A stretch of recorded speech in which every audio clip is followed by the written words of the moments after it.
Hi everyone, welcome to Destiny's World. Today it's about the Foxnovo screen protector. The package includes 3 screen protector, clean wipes, and dust absorber.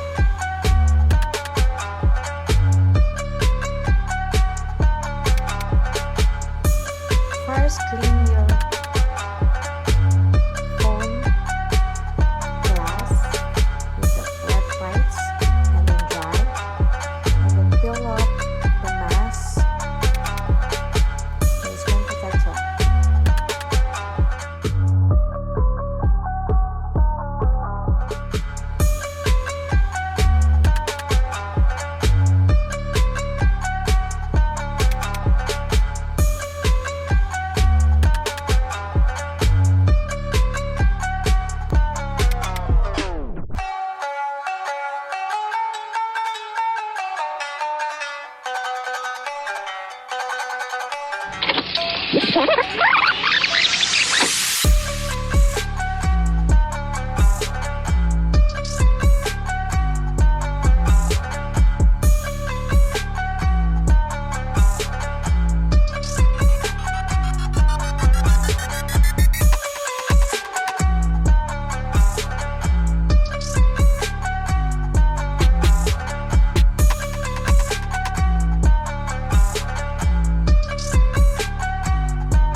Thanks for watching. Don't forget to hit like, subscribe, and comment, and hit the notification bell. Thank you.